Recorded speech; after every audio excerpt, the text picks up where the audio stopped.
Hello and welcome back to Creative Witchy Mama. Thank you so much for tuning in here today. A very, very big thank you for those that are tuning on in yet again, for another video from me.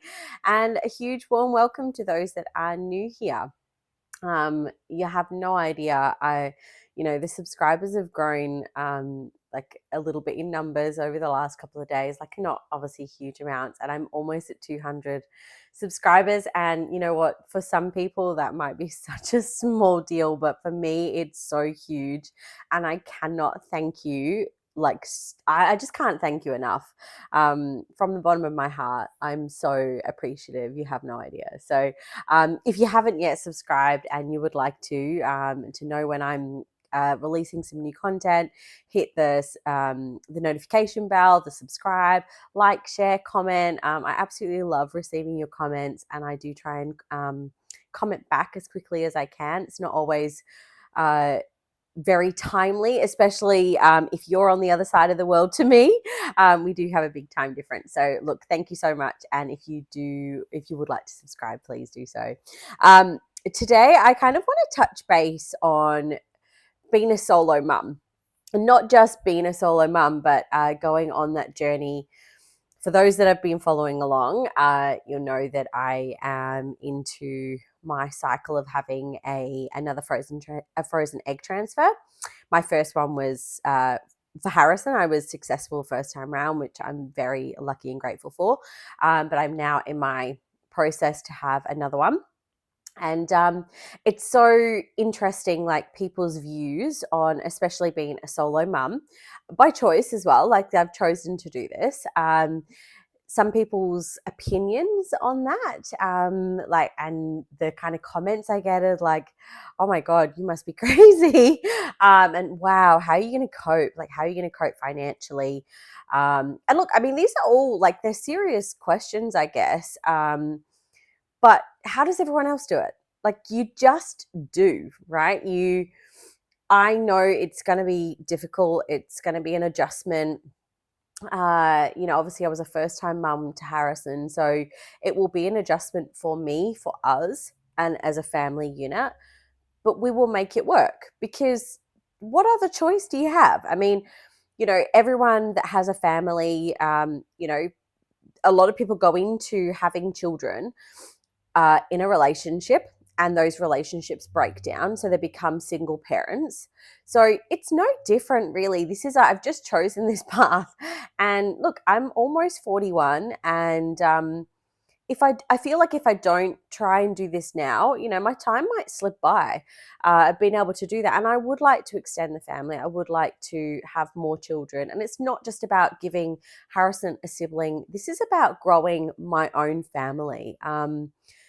For those again that have been following along, I live in Australia. I'm from the UK.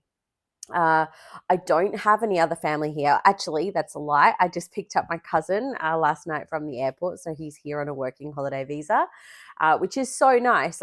This is an unusual thing to happen, right? Family is not normally here, so I'm not around that family support. And so, I am really alone in doing this. I have a wonderful partner who unfortunately happens to live in the UK at this point. So, it can seem like I'm a bit crazy, a bit reckless, maybe. But for me, this is my opportunity. This is my opportunity to grow the family, to bring into the world new life, and hopefully lives that will be free, who will live happy. I will give as much as I can and teach as much as I can of what I have learned, especially the last 5 years. But I will try and give as much as I possibly can and make them, mold them into the best humans possible that I can do. Like we all have our strengths and weaknesses. But yeah, it's just so funny. I was kind of reflecting. I was having a conversation with a friend who's just been involved with another birth, and the dad actually wasn't that present within the birth itself and in the labor and things like that. And it made me sort of feel like yeah, I'm choosing to do this alone, but lots of women are going into having children with their partners and still don't have that presence or that support network or whatever. So, is it any different? I don't know, because I can only talk from my own experience. But I'm not crazy. I definitely want to grow my family, and yeah, I will make it happen. I will make it work. You know what? Finances may go up and down. My experience will hopefully get better, but it might change as well. My knowledge, my learnings, they will all change on the way. And, I'm not saying for any second I'm perfect, because I'm definitely not. And obviously, what I've given Harrison may be very different for another child, because my situation might be different too.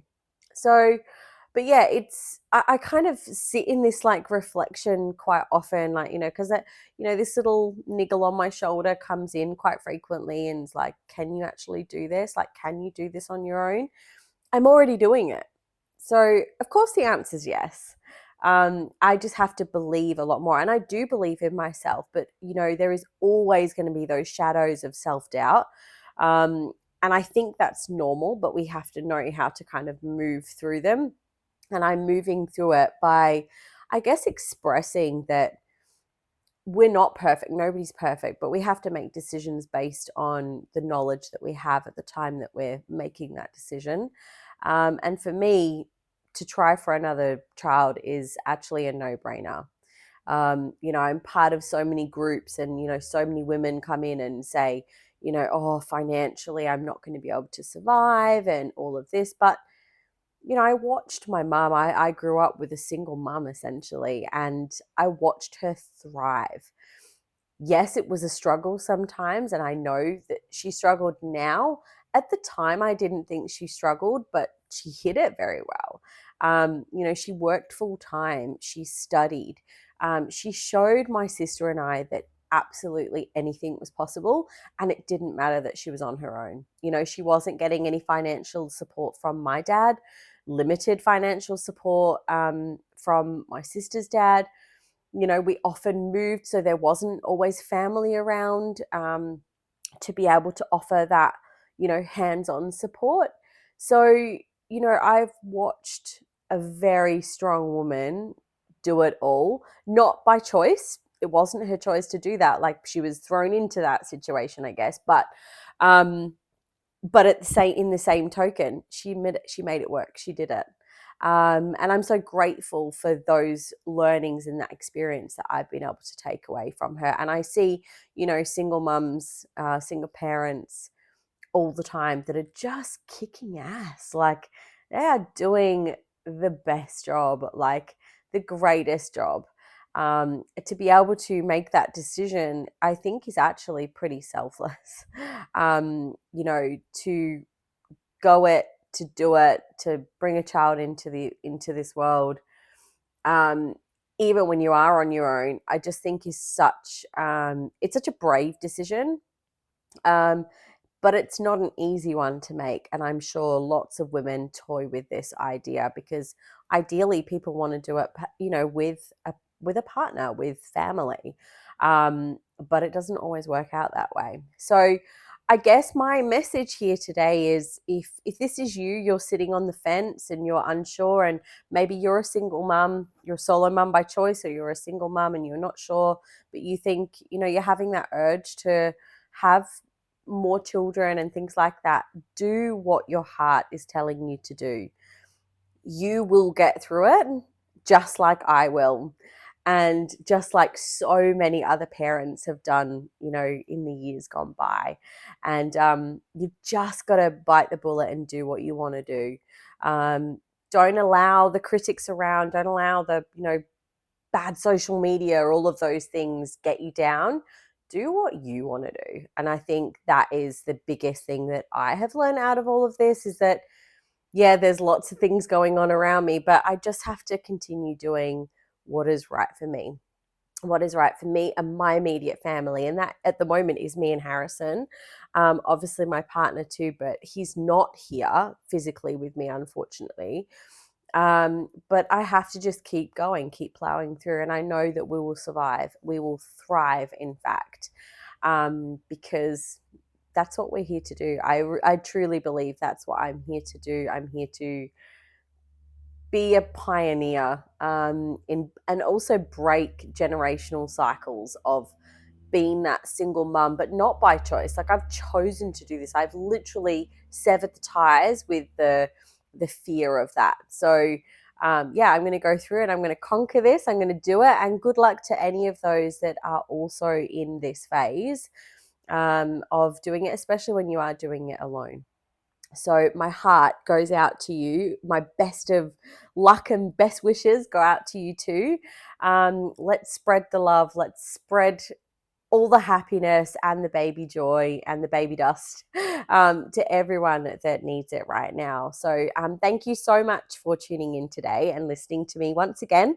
And yeah, like I said at the beginning, if you haven't yet subscribed, I would be truly grateful if you did hit that subscribe and the notification bell, so you know when I'm uploading some new content. It does change quite frequently, so but I talk a lot about being a solo mum. So thank you. Mwah. Until next time. Bye.